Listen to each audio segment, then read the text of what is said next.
Break के बाद आपका स्वागत है और खबरों को आगे बढ़ाते हैं। कांग्रेस नेता अजहरुद्दीन का कहना है कि देश में मोदी की कोई लहर नहीं है। जी मीडिया से खास बातचीत में अजहर ने कहा कि मोदी को 2002 दंगों के लिए माफी मांगनी चाहिए। गुजरात में विकास के दावों को झूठा बताते हुए राजस्थान के सवाई माधोपुर से कांग्रेस उम्मीदवार अजहर ने कहा कि सियासत में व्यक्तिगत टिप्पणियों के लिए कोई जगह नहीं है। राजस्थान के सवाई माधोपुर से अजहरुद्दीन चुनाव मैदान में हैं कांग्रेस की टिकट पर। अजहर साहब, सबसे पहले तो आप यूपी से सांसद रहे हैं, तो वहाँ के एक मुद्दे पर सवाल ले लेते हैं। जिस तरह से सहारनपुर के कैंडिडेट ने बयान दिया है, उसको लेकर आप क्या कहना चाहेंगे, खासकर नरेंद्र मोदी को लेकर? नहीं, देखिए, जो कमेंट उन्होंने दिया है बिल्कुल अनकॉल्ड फॉर कमेंट है। ऐसे कमेंट, देखिए, पॉलिटिकल जो काम होता है आप पर्सनल अटैक्स नहीं कर सकते, और मैं समझता हूँ ऐसा कोई कमेंट नहीं देना चाहिए। मैं इस कमेंट्स के बिल्कुल फेवर में नहीं। आप यूपी से सांसद रहे हैं, फिर राजस्थान में आ गए, तो आखिर लोग कैसे भरोसा करेंगे कि आप कभी ये आपकी मर्जी के, और दूसरा ये सवाल कि आपकी मर्जी के मुताबिक था या मर्जी के? नहीं, देखिए, पार्टी का जो निर्णय था ना, पार्टी ने कहा गया था कि मुझे यहाँ से इलेक्शन लड़ना है, तो मैंने स्वीकार किया। मैं पार्टी जो कहती तो उसको तो करना ही पड़ता। चुनौती बढ़ गई है?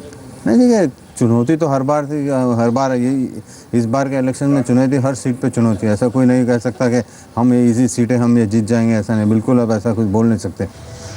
इस बात को स्वीकार करते हैं जिस तरह से बीजेपी वाले भी दावा कर रहे हैं कि मोदी की लहर है देश भर में, आपका क्या मानना है? नहीं, मैं समझता हूँ कि मोदी की लहर, अब गर्मी का ज़माना है, लहर कहाँ चलती गर्मी में तो लू चलती है, तो मैंने समझता हूँ कोई इतनी ज़्यादा लहर है, लहर बोल रहे हैं। इस बार का चुनाव क्या दो चेहरों की लड़ाई है, राहुल गांधी वर्सेस मोदी, या मुद्दों की लड़ाई है? मैं समझता हूँ कि थोड़ा सा मीडिया क्रिएटेड है कि चेहरों की लड़ाई। मैं समझता हूँ मुद्दों पे लड़ाई होना चाहिए।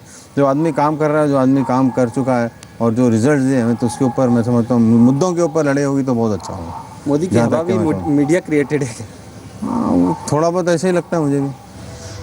जिस तरह से इस बार बड़े नेता इधर से उधर सीटें भी बदली गई हैं, आपकी भी सीट बदली गई है, तो आप लगता है कि इसका पार्टी को फ़ायदा होगा या इसका नुकसान होगा? नहीं, 100% फ़ायदा होगा, क्यों नहीं होगा। अगर पार्टी अगर सोचती है कि एक अक्षर समाज से लड़ सकता है, वहाँ से जाके डेवलपमेंट कर सकता है, तो मैं समझता हूँ पार्टी के लिए फ़ायदा है, क्योंकि पार्टी चाहेगी कि जो कैंडिडेट जहाँ से लड़ेगा वहाँ से जीतना चाहिए।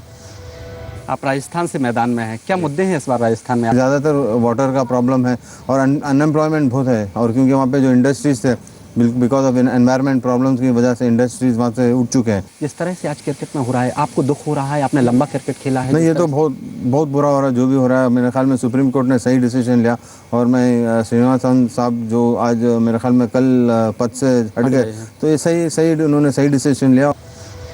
आप इस बात को भी कहेंगे कि इस बीसीसीआई में क्रिकेटर ही होने चाहिए, जिस अच्छा कदम है? नहीं, क्रिकेटर और मिक्स भी होना चाहिए। देखिए, कोई ऐसा नहीं कि बीसीसीआई में जो एडमिनिस्ट्रेटर होता है वो एकदम नंबर 1 एडमिनिस्ट्रेटर और क्रिकेटर्स भी अच्छे एडमिनिस्ट्रेटर बन सकते हैं, बट मौका देना चाहिए और उनको भी सीखने का मौका चाहिए। आपको मौका मिले बीसीसीआई में तो कुछ सुधार के लिए करेंगे भारतीय क्रिकेट? मैं ज़रूर करूँगा, मगर मौका मिलेगा तो मेरा फोर्ट है क्रिकेट ही है। मैं शुरू से क्रिकेट खेला हूँ, तो मैं चाहूँगा कि अगर मैं यंगस्टर्स के लिए कुछ अगर कर सकता हूँ। राहुल गांधी युवा चेहरा है, कई लोगों की ये भी कांग्रेस का एक बड़ा तबका मानता है कि सोनिया गांधी को आगे आना चाहिए और लीडर इस चुनाव में भी, और आगे आके लीडरशिप देनी चाहिए और अटैकिंग पोजीशन में देना चाहिए। आपके क्या मानना है? आप भी उनकी टीम? नहीं, देखिए, मैडम ने जो जितना करना है तो उतना बिल्कुल कर चुकी है। लास्ट 15 साल से आज जो कांग्रेस का पोजीशन ये है, तो मैं समझता हूँ कि मैडम सोनिया गांधी जी की वजह से ही है। बहुत बहुत शुक्रिया। तो ये अजहर साहब जो साफ तौर पर क्रिकेटर से नेता बने और दूसरी बार राजस्थान से चुनाव मैदान में है, इससे पहले उत्तर प्रदेश से सांसद थे, इनका साफ तौर पर कहना है कि उन्हें अभी भी उम्मीद है कि उनकी पार्टी सबसे ज़्यादा सीटें जीतेगी और यूपीए 3rd की सरकार बनेगी, ऐसी उनको उम्मीद है। कैमरामैन सुनील वेस्ट के साथ ब्रह्म प्रकाश दुबे, जी मीडिया, जयपुर, राजस्थान। लोकसभा चुनाव में इस बार कई सीटों पर बाहरी उम्मीदवारों का शोर मचा है। इनमें चंडीगढ़ की सीट भी है, जहां लगा है ग्लैमर का